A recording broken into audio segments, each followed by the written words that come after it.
Hello বন্ধুরা, আমি হাসনাত। তোমরা হচ্ছে আমার channel maths tricks by Hasnat. বন্ধুরা, আজকে আমরা WPKPর 32 নম্বর প্র্যাকটিস সেট নিয়ে আলোচনা করব, যেখানে কিছু গুরুত্বপূর্ণ অঙ্ক রয়েছে। এর আগে 31টি সেট আমি তোমাদেরকে অলরেডি দিয়েছি। তোমরা প্লেলিস্ট পেয়ে যাবে নিচে ডেসক্রিপশন বক্সে, সেখান থেকে দেখে নিতে পারো। এছাড়া তোমরা যদি পিডিএফ ফাইল পেতে চাও তাহলে টেলিগ্রামে গিয়ে সার্চ করো ম্যাট্রিক্স বাই হাসনাত, দেখবে আমার চ্যানেল পেয়ে যাবে। সেখানটায় জয়েন করে নাও। অলরেডি কিন্তু সব প্র্যাকটিস সেট দেওয়া আছে। 31টি প্র্যাকটিস সেট হয়েছে, আমি সমস্ত প্র্যাকটিস সেট কিন্তু অলরেডি দিয়ে দিয়েছি। ঠিক আছে, তো পিডিএফ পেতে চাইলে টেলিগ্রামে ম্যাট্রিক্স বাই হাসনাত সার্চ করো, দেখবে তোমরা পেয়ে যাবে। চলো আমরা সমাধান করার চেষ্টা করি। আমরা গত ক্লাসে যে হোমওয়ার্ক দিয়েছিলাম সেটার প্রথমে সমাধান করব। দেখো, দেওয়া আছে পি কিউ আর এস যোগ করলে 6, P R into Q S যদি গুণ করো তাহলে 9 হয়। এটার ভ্যালু আমাকে বের করতে হবে। খেয়াল করো, এখানে দুটি দুটি করে পেয়ার করো। এখানে পি প্লাস আর আছে, তো এটা পি আর আর এক জায়গায় নিয়ে নাও, তাহলে আমরা পাবো পি প্লাস আর প্লাস আর একটা হবে তোমার Q R S, Q plus S. ঠিক আছে, তাহলে এই যে চারটি, এদের যোগফল বলা আছে 6। আবার দেখো, পি আর কিউ এস এর গুণফল কত বলা আছে? এর গুণফল দেওয়া আছে 9। তো দুটি সংখ্যার যোগফল 6 আর গুণফল 9, কি কি হতে পারে? কিচ্ছু না বন্ধুরা, এই 9কে জাস্ট ভেঙে দেবে উৎপাদকে, 3 3 9। তাহলে দুটি 3 পেলাম, মানে 3 আর 3 যোগ করলে 6 হয়, 3 আর 3 গুণ করলে 9 হয়। তার মানে এটার মানও 3, এটার মানও হচ্ছে 3। বাস, এখানে আমাদের অঙ্ক হয়ে গেল। এবার কি চেয়েছে আমার কাছে? পি মাইনাস কিউ প্লাস আর আর মাইনাস এস। তো তুমি প্লাস দুটিকে এক জায়গায় লিখো, পি আর আর এইটাকে এক জায়গায় লিখো। এই দুটিতে মাইনাস আছে, তো মাইনাস কমন নিয়ে নাও। মাইনাস কমন নিলে প্লাস হয়ে যাবে, কিউ প্লাস এস হয়ে যাবে। তো এটাও তো 3 মাইনাস এটাও 3, 3 থেকে 3 বিয়োগ করলে 0। এটাই হবে আমাদের অ্যান্সার। তো অ্যান্সার হবে অপশন এ। অনেকে সঠিক উত্তর করেছে, আবার অনেকে অঙ্ক অ্যান্সার করতে পারোনি। যারা পারোনি তারা নিশ্চয়ই বুঝে নিয়েছো।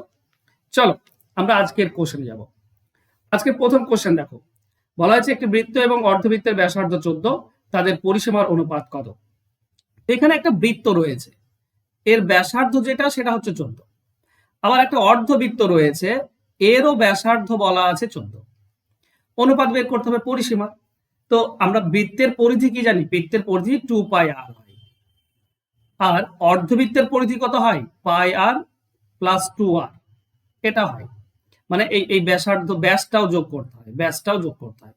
অর্ধেক, পরিধির অর্ধেক প্লাস ব্যাস। ঠিক আছে, মান বসাও। দেখো 2 ইন্টু পাই, পাই মানে 22/7, ইন্টু আর, আর মানে হচ্ছে 14, অনুপাত এখানে পাই মানে হচ্ছে 22/7, আর এর মান হচ্ছে 14, প্লাস 2 আর মানে 2 ইন্টু 14। দেখো এই 7 দিয়ে এটা কাটলে আমরা 2 পাই, তো 2/22 44, 44 2 88, এটা আমরা 88 পাবো। এখানে 7 আর 14 কেটে দিলে 2, তো 44 আর এখানে 28 যোগ হবে, এটা 28। তো 44 আর 28 যোগ করলে কত হচ্ছে? 52 72, এটা হবে 72। দুটিকেই কয় দিয়ে? 8 দিয়ে কাটা যায়। 8 11 88, 8 9 72, তো 11 9। অ্যান্সার হবে অপশন ডি। আশা করছি তোমরা বুঝতে পেরেছো। চলো যাবো নেক্সট কোশ্চেনে। প্রশ্ন বলছে এ plus B 6 R A B 8, তাহলে এ কিউ প্লাস বি কিউ কত হবে? দেখো ফর্মুলা বসিয়ে করা যায়, কিন্তু করার দরকার নেই। কেন? কারণ এ বি আর এটা তুমি সহজে পেয়েছ। গুণফল 8 বলেছে, তো 8কে ভেঙে দাও। 2 দিয়ে ভাঙলে আমরা কি পাই? 4।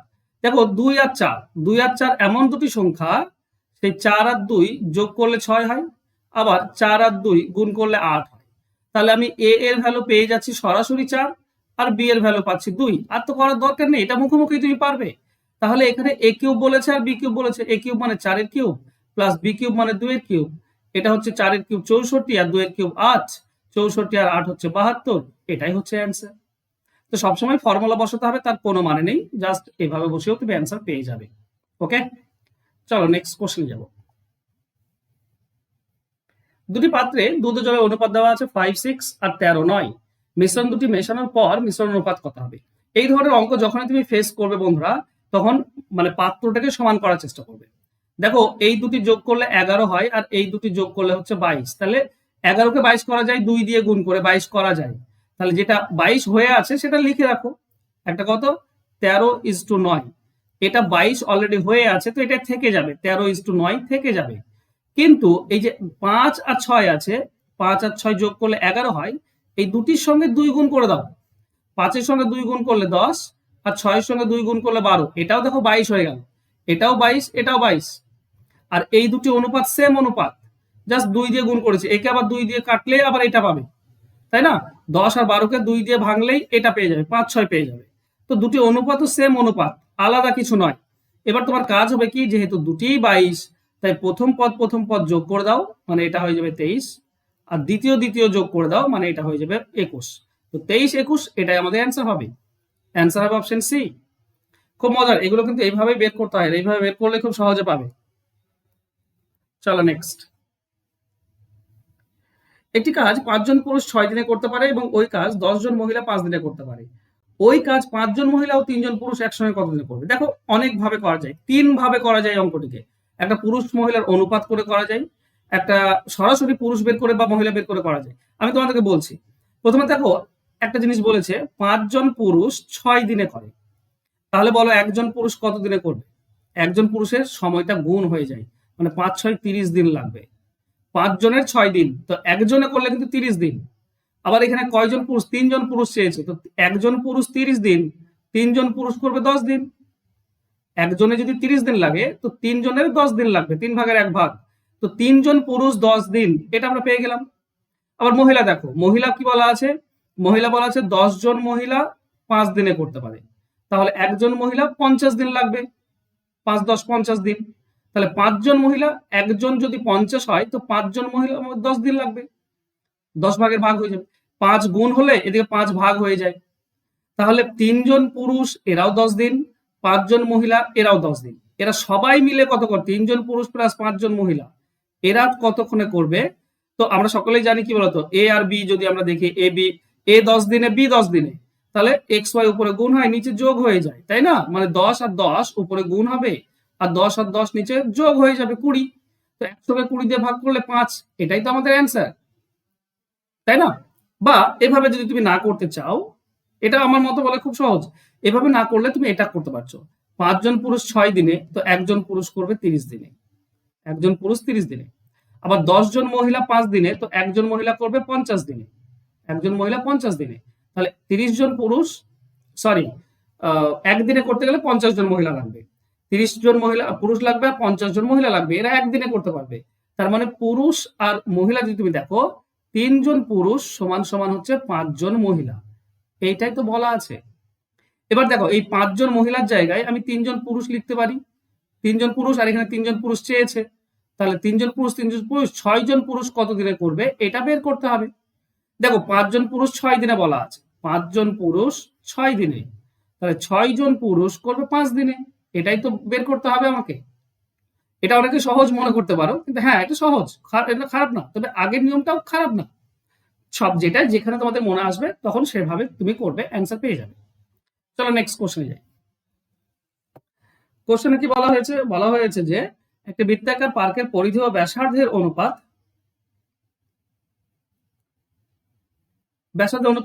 পার্থক্য হচ্ছে 37, তাহলে ব্যাসার্ধ কত হবে? দেখো পরিধি আর ব্যাসার্ধ অনুপাত দিয়েছে, ধরে নাও যে একটা বৃত্ত আছে, এর ব্যাসার্ধ হচ্ছে আর, তো ব্যাসার্ধ যদি আর হয় তাহলে পরিধি কত হবে? পরিধি হবে 2 পাই আর মাইনাস ব্যাসার্ধ মানে শুধু আর, এটা বলা আছে 37। তাহলে বলো তো এখানে আর কমন যাচ্ছে নাকি? তো আর কমন নিয়ে নাও, তাহলে এখানে পড়তে হবে 2 পাই, 2 পাই মানে হচ্ছে 44/7, ঠিক আছে? 2 পাই মানে হচ্ছে 44/7, মাইনাস এখানে পড়বে 1 সমান সমান হচ্ছে 37। তাহলে আর এর ভ্যালু কি হবে? আর ইন্টু এখানে দেখো 7 লসাগু আসবে, 7 44 থেকে 7 বিয়োগ করলে আমরা 37 পাই, সমান সমান হচ্ছে 37। তাহলে আর এর ভ্যালু হবে, এদিকে প্রথমে 37 আছে, এই 37/7 এদিকে গেলে উল্টে যাবে, 7/37, তাই না? তো এই 37 কেটে গেল, হয়ে যাবে আমাদের 7, এটাই পরিধি। তবে একটা জিনিস, পরিধি আর ব্যাসার্ধের অনুপাত যদি বলা থাকে, পার্থক্য যদি বলা থাকে, তো 7 ওটাই হয়ে যায়, অ্যান্সার হবে অপশন 7, ঠিক আছে, অপশন এ। খুব সহজ, এভাবে একটু মন দিয়ে বোঝো অঙ্কগুলো। আমি বলছি না যে অঙ্ক খুব সহজ বা খুব কঠিন, ব্যাপার হচ্ছে নির্ভর করছে তোমার বোঝার উপর। তুমি যদি বুঝতে পারো তাহলে সহজ মনে হবে, তুমি যদি বুঝতে না পারো তাহলেই কঠিন মনে হবে। তো একটু বোঝার চেষ্টা করো মন দিয়ে, বাস দেখবে অঙ্ক হয়ে যাবে তোমার দ্বারা। চলো নেক্সট। একটি কাজ একজন পুরুষ একজন মহিলা এবং একজন বালক 3 4 এবং 12 দিনে করতে পারে। একজন পুরুষ একজন মহিলার সঙ্গে কতজন বালক কাজ করলে কাজটি 1 4 দিনে শেষ হবে? মানে কাজ করবে 4 ভাগের 1 ভাগ দিন, ঠিক আছে? দেখো বলা হয়েছে কি, ধরো একটা লোক 3 দিনে করতে পারে, একটা মহিলা করতে পারে 4 দিনে, আর একটা বালক সি সে 12 দিনে করতে পারে। তাহলে লসাগু ধরবো টোটাল কাজ, মানে 12 হচ্ছে টোটাল কাজ। এবার এ বা পুরুষ কি করে 3 দিনে 12 মানে 1 দিনে করে 4, আর পুরি করে 4 দিনে 12 মানে 1 দিনে 3, আরে 12 দিনে 12 তার মানে 1 দিনে 1। আচ্ছা এখানে একটা জিনিস, 4 ভাগের 1 ভাগ আছে, তো আমি কি করবো কি, এটা যদি করতে চাও সহজ ভাবে, তাহলে এই যে রয়েছে না, লসাগুকে 4 গুণ করে দাও, 4 গুণ ধরো, মানে 12 না ধরে 48 ধরো, দেখো পূর্ণ সংখ্যায় আসবে। 12 না ধরে 48 ধরো, দেখবে পূর্ণ সংখ্যায় আসবে। আমি 4 গুণ অলরেডি করে দিচ্ছি একে। তো 3 দিনে 48, 1 দিনে করবে 16, 4 দিনে 48 তার মানে 1 দিনে করবে 12, 12 দিনে 48 মানে 1 দিনে করবে 4, 12 4 48, 1 দিনে করবে 4। এবার দেখো সবাই তো আর পুরো দিন কাজ করবে না, কাজ করবে 4 ভাগের 1 ভাগ। তাহলে একদিনে যদি 16 হয়, তাহলে 4 ভাগের 1 ভাগ কাজ মানে 4 করবে, 4 ভাগের 1 ভাগ তার মানে 3 করবে, হয়ে গেল কত 7, আর 4 ভাগের 1 ভাগ মানে 1 করবে। তাহলে 7 কাজ করছে এরা, এই যে একজন পুরুষ আর একজন মহিলা, এরা 7 করে দেবে। তাহলে 48-এর মধ্যে যদি 7 এরা করে দেয়, তাহলে আর কাজ পড়ে থাকে 41, এই কাজটা পড়ে আছে। এই কাজটা কাকে করতে হবে, বালককে। তো বালক তো পুরো দিন কাজ করবে না, পুরো দিন কাজ করলে একদিনে করতে 4 করে, কিন্তু এখানে 4 ভাগের 1 ভাগ মানে একদিনে করবে কত, 1 কাজ করবে, 1, মানে একজন বালক 1-এর 4 দিনে 1 কাজ করে। তাহলে 41 করতে কত কাজ হবে, 41/1, তার মানে 41 জন বালক লাগবে। একজন বালক যদি 1-এর 4 দিনে 1 করে, তাহলে 41 জন বালক 1-এর 4 দিনে 41 করবে। তো 41 জন বালক লাগবে, অ্যান্সার হবে অপশন ডি। আশা করছি বোঝাতে পেরেছি। আমি জানি না তোমরা কতদূর বুঝলে ভাষাটা, কারণ একটু গোলমেলে আছে। শুধু একটা জিনিস খেয়াল করো, একজন বালক পুরো দিনে কিন্তু 4 করে, কিন্তু পুরো দিন তো কাজ করবে না, 4 ভাগের 1 ভাগ, তার মানে সে 1 কাজ করে, একজন বালক করে 1, তাহলে 41 করতে 41 জন বালক লাগবে। ঠিক আছে, চলো নেক্সট। 4 আর x+6 এর মধ্য সমানুপাতি x হলে x এর মান কত। দেখো অনুপাতের নিয়ম বলছে ABC যদি 3টি ক্রমিক সমানুপাতি হয়, তাহলে b² সমান AC হয়, মানে মাঝেরটার বর্গ সমান প্রথম আর দ্বিতীয়টার গুণফল হয়, প্রথম আর শেষের। তো এই দুটির মাঝে x আছে, মধ্য সমানুপাতি, তার মানে x এর স্কোয়ার মাঝেরটা স্কোয়ার সমান এই দুটির গুণফল হবে, x-4 x+6। তাহলে এটা x স্কোয়ার থাকবে সমান সমান, এটা x গুণ করলে পাবো আমরা x² + 6x, আর -4 গুণ করলে -4x মাইনাস প্লাসে -24, 6 4 24, এটা পাবো। এবার দেখো x² প্লাসে আছে, কেটে যাবে, 1 থাকবে এদিকে। এদিকে 6x থেকে যদি 4x বিয়োগ করো তো 2x থাকে, তো +2x যদি এদিকে নিয়ে এসো তো -2x হয়, সমান সমান এদিকে পড়ে থাকবে -24, মাইনাস তুলে দাও, তাহলে x এর ভ্যালু হবে 12, এটাই হবে আমাদের অ্যান্সার। অ্যান্সার হবে অপশন ডি। আশা করছি বুঝতে পেরেছো। চলো যাবো নেক্সট কোশ্চেনে। এক ব্যক্তি একটি বই 20% ছাড়ে কেনেন এবং বইটির ধার্য মূল্যের উপর 12% বাড়িয়ে বিক্রি করেন। সমগ্র বেচা কেনায় তার শতকরা লাভ কত। এখানে ধার্য মূল্য থেকে বাড়িয়েছে, তো তুমি মার্ক প্রাইস বা ধার্য মূল্যটা কত ধরবে, ধরো 100, তাহলে ক্রয় মূল্য কত হবে, কিনবে কত, 20% ছাড়ে কিনবে, মানে 80 টাকায় কিনবে। বিক্রি করবে কত, ধার্য মূল্যের 12% লাভ, তো বিক্রি মূল্য হবে, এই যে ধার্য মূল্য 100, এর থেকে 12% লাভ, মানে 112তে বিক্রি। তাহলে লাভ কত হচ্ছে, 80 কেনা 112 বিক্রি, তার মানে 32 টাকা হচ্ছে লাভ। এটা শতকরা কত, দেখো 80-তে লাভ হচ্ছে 32 টাকা, তাহলে 100-তে কত, বাস বের করো, তুমি অ্যান্সার পাবে। 20 দিয়ে কাটলে 4, এটা 20 দিয়ে কাটলে 5, 4 দিয়ে 32 কাটলে 8, তো 8 5 40%, তো লাভ হচ্ছে 40%, অ্যান্সার হবে অপশন সি। ক্লিয়ার। চলো নেক্সট কোশ্চেন বলেছে এক চাল বিক্রেতা 15% খুদে চাল বিক্রি করে, প্রতি কিলোগ্রাম চাল 7 টাকা বেশি মূল্যে বিক্রি করলে 20% লাভ হতো, তবে প্রতি কিলোগ্রাম চালের ক্রয় মূল্য এবং বিক্রয় মূল্য কত। কোশ্চেন আসছি, তার আগে বলি ফাউন্ডেশন ব্যাচ আগামী 15 তারিখ থেকে শুরু হচ্ছে। আজকে 11ই অক্টোবর, তো সামনে 15ই অক্টোবর শুরু হচ্ছে ফাউন্ডেশন ব্যাচ, যেখানে তোমাদেরকে আমি হাতে নাতে একদম চ্যাপ্টার ধরে সিম্পল থেকে অ্যাডভান্স পুরোটা করাবো। 0 থেকে অ্যাডভান্স লেভেল পুরোটা যদি শিখতে চাও 6 মাস ধরে, আমি 6 মান্থ কোর্স এটা, তো 6 মাসে 0 থেকে অ্যাডভান্স লেভেল যদি শিখতে চাও চ্যাপ্টার ধরে তাহলে ভর্তি হয়ে যাও। মাত্র 299 টাকা একবার মাত্র পেমেন্ট করতে হবে। এই একবার পেমেন্ট করেই তুমি কিন্তু পাটিগণিত, বীজগণিত, পরিমিতি, জ্যামিতি সমস্ত কিছু চ্যাপ্টার বাই চ্যাপ্টার শিখতে পারবে। তুমি ডাব্লিউপি কেপি দাও বা primary TET, upper primary TET, railway যে কোনো পরীক্ষা, এমটিএস, এইচএসএল, তুমি ফুড এসআই বা ক্লার্কশিপ যে পরীক্ষায় দাও না কেন, সমস্ত পরীক্ষাতে কাজে দেবে, কারণ আমি প্রত্যেকটি চ্যাপ্টার পাটিগণিত, বীজগণিত, পরিমিতি এবং জ্যামিতি থেকে তোমাদেরকে করাবো জিরো থেকে। তো যদি শিখতে চাও তাহলে ভর্তি হয়ে যাও, 15 তারিখ থেকে শুরু হচ্ছে ক্লাস। আর যারা ডাব্লিউপি কেপির জন্য ভর্তি হচ্ছে, ডাব্লিউপি কেপি 1 মাস সময় রয়েছে, সাজেশন ব্যাচ, মাত্র 24 ঘন্টার ক্লাস। এই 24 ঘন্টার ক্লাস দেব, এই করতে পারলেই সমস্ত টাইপ কিন্তু কমন পেয়ে যাবে। 10 বছর ধরে আমি কিন্তু তোমাদেরকে ডাব্লিউপি কেপি মানে প্রস্তুতি দিচ্ছি, 10 বছরের অভিজ্ঞতা, 10 বছরের অভিজ্ঞতা নিংড়ে তোমাদেরকে দিচ্ছি সমস্ত টাইপ, যে টাইপগুলো তুমি কমন পেতে পারো আগামী পরীক্ষায়। যদি তুমি সাজেশন ব্যাচে ভর্তি হও, আশা করছি 90+% তুমি কমন পেয়ে যাবে সমস্ত type. Live recorded PDF file সমস্ত কিছুই প্রোভাইড করানো হয়, ঠিক আছে? তো ভর্তি হতে পারো।